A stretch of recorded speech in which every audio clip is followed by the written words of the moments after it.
আল্লাহ একটা শুধু আপনার কাছে চাওয়া যে আমি দুর্বল, আমি অসহায়, আমি আপনার বান্দা, আপনি আমার মালিক, অতএব আমি আপনার কাছে সাহায্য প্রার্থনা করি, আপনি আমারে সাহায্য করেন।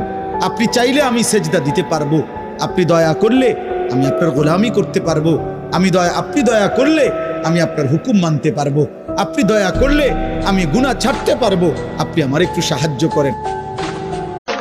মানুষ যখন সেজদায় যায় না, তো পাশের দাঁড়ানো ফেরেশতা বলতে থাকে, এই লোকটা যদি জানতো এখন কার সাথে কথা বলতেছে, যদি একটু দেখতো, যদি একটু বুঝতো যে কার সাথে কথা বলতেছে, তো কিয়ামত পর্যন্ত ওকে এখান থেকে কেউ সরাইতে পারত না।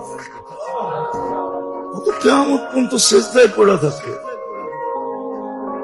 আল্লাহ আমি হেদায়েত চাই, আল্লাহ আমি তাকওয়া চাই, আল্লাহ আপনি আমার দিল বিশুদ্ধ পবিত্র করে দেন, আল্লাহ আমি চরিত্রের পবিত্রতা চাই, আল্লাহ আমি দুনিয়ার প্রতি অমুখাপেক্ষিতা চাই।